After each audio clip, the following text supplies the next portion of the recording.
Congressional leadership and the president reached a bipartisan deal on three crucial issues: short-term aid for the victims of Hurricane Harvey, the debt ceiling, and government funding.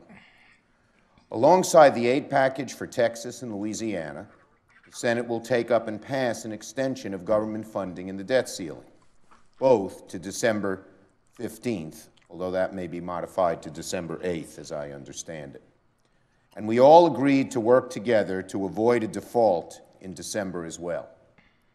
This is a good agreement for the American people, and everyone should breathe a huge sigh of relief. This agreement takes the threat of a shutdown and default off the table this month and will help us quickly get resources to FEMA and other agencies that are helping with rescue and recovery in the wake of Harvey and will in all likelihood be needed in the wake of Irma as well. The nation has been clamoring for bipartisanship, for the two parties to work together to do the country's business rather than engage in needless brinksmanship. Yesterday's agreement was a ray of hope for both parties coming together on the big issues. The deal we reached with Republican leaders and President Trump yesterday will allow Congress to work on all of these important items this month and in the following months without a looming specter of a shutdown or default on our debt. I want to talk about something real quick. As you see, you probably heard in the news that Democrats and Trump are making some deals with the debt ceiling and tax reform and DACA, possibly healthcare.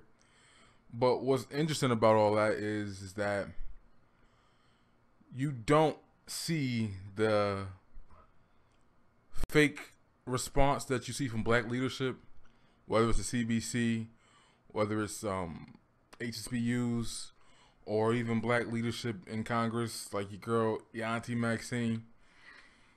You've had black constituents also say, don't work with Trump. He need to apologize for XYZ. I'm working on a video right now on DACA and black people. It's going to be 2 parts. I did the first part already, but I'm probably say some of the same things there too.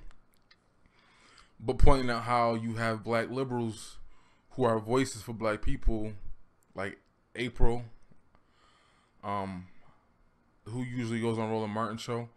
And in the one segment, she specifically said, even if we can get what we wanted from Trump, we still got to fight for other groups and all that. Obviously, we love being mascots for other groups. But the question is, when I present you that DACA and black people video, is will they return the favor or have they not returned the favor? And his answer is obviously no. But I think it's interesting that you have Trump going around his own party because they're cock blocking him on a lot of things too. And he's saying like, well, let me make him deal with the Democrats. So he's with Nancy Pelosi and Chuck Schumer. And like all presidents, because the whole DACA thing is, I'm going to explain that deeper, but it's just political football. A can that gets kicked back and forth. Since 1980 with Reagan, it's been going back and forth, and nothing has really been done about it until somebody does something about it. But I think it's interesting that these young illegal immigrants aren't saying to their leadership, Nancy Pelosi and whoever else, don't work with Trump like black leadership has done and black constituents have done.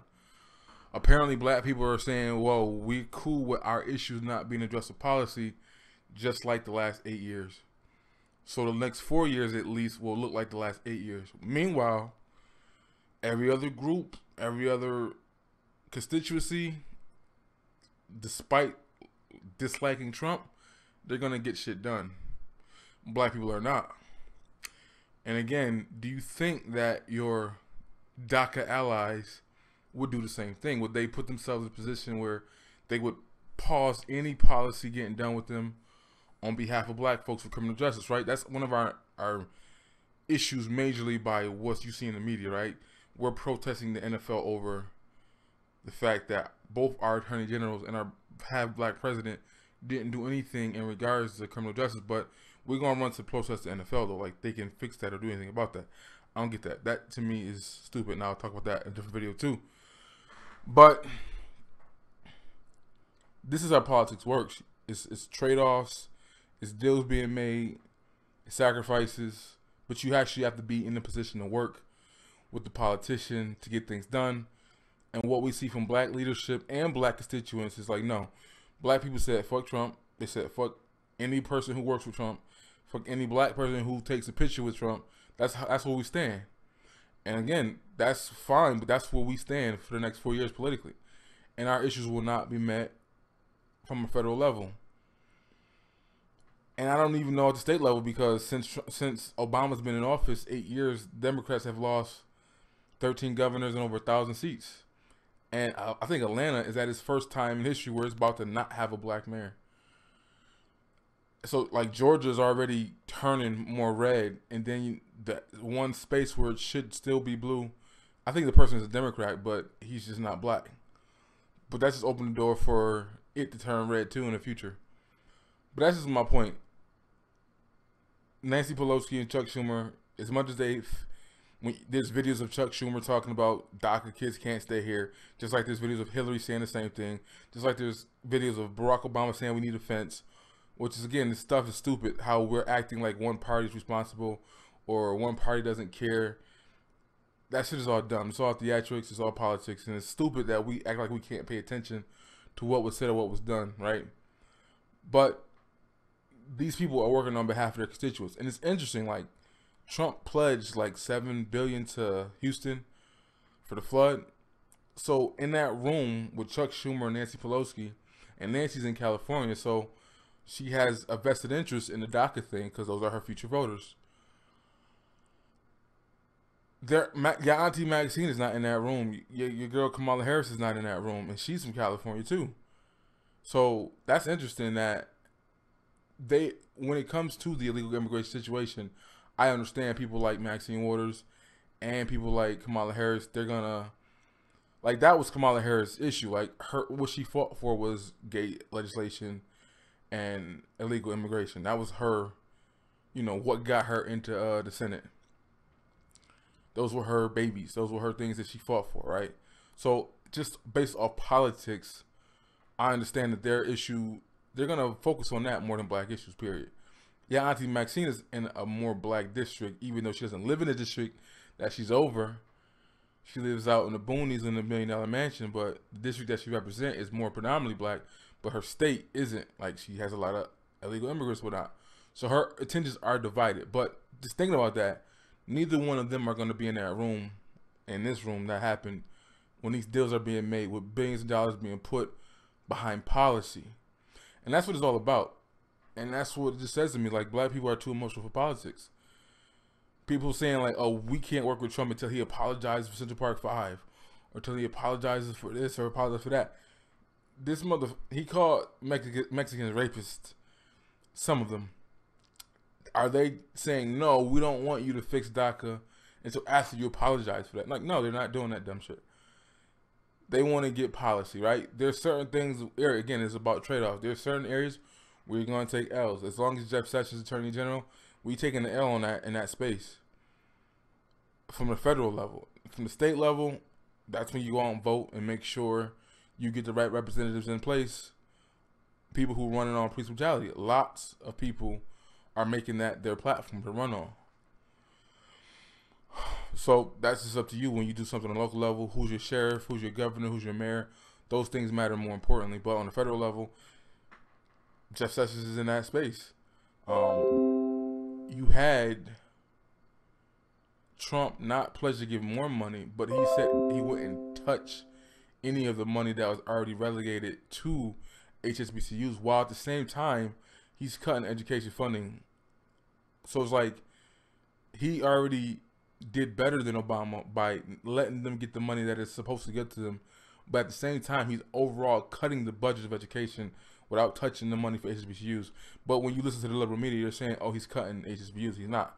He's letting them have the money. He didn't give more money, which is what I would like him to do, which I've said from the get-go. I don't need him to beat Obama on HSBCUs. I need him to beat Bush, right? Bush put almost $1 billion set aside for HBCUs. Obama played with that money, messed with it, and got sued over it and all this other nonsense. So just having enough money there isn't enough. But I'm saying, what did the HBCU say? We're not gonna meet with Trump.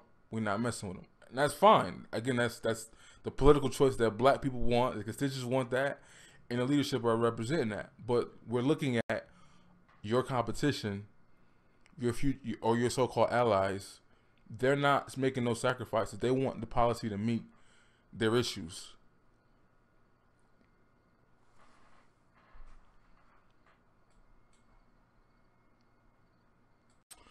We over here talking about, oh, Omarosa got kicked out of the White House and blah, blah, blah. Like, that's politics as usual. Since I haven't watched the 60-minute thing with Bannon, but I guarantee he's going to point out that since him and others that are not establishment types have been removed from the White House, more of the establishment types have been put in power in place, and they're doing these things, right? It's funny how everybody Bannon is the real president, like as a slight to Trump, like just petty, stupid shit. Oh, he's the real president. Like, well, if he was the real president, how was he gone? Like, that was just dumb. But every president that we know in modern history had this type of character that, you know, ran things. Like Valerie Jarrett was Obama's, right? Dick Cheney was Bush's. I don't know who Trump says now, but I guarantee you that individual's more of an establishment Republican, and it's like a fight for position and power and influence over the president. So you want to get people out who might bring different ideas or distract you from what they want you to be on. So like that's just normal. But that's what we're focused on. We're doing our Twitter finger thing about her getting blocked from getting access to Trump like she used to have. Like that's Trump's fault, though. That's the people in the positions around Trump that's doing that. But I'm saying every president has had that buffer, that person who does that.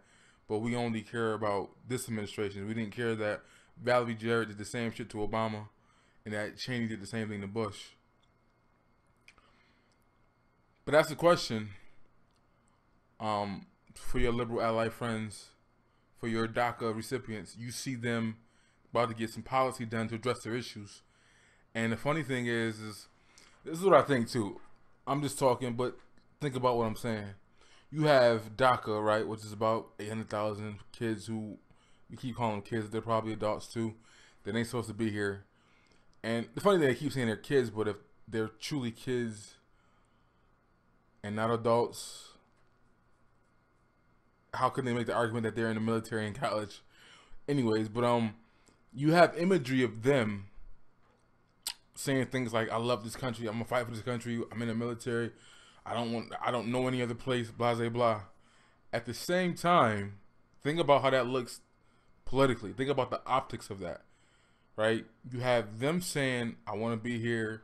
You have them saying, you know, you got the media showing the illegal immigrants who died in hurricane in Houston. That's what liberals are using, saying, oh, you can't deport them. See, if you didn't deport them, these two dudes want to save lives and they died for it.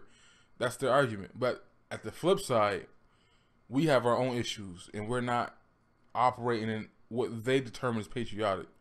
So you got the NFL thing going on with people, millionaires sitting doing the national anthem.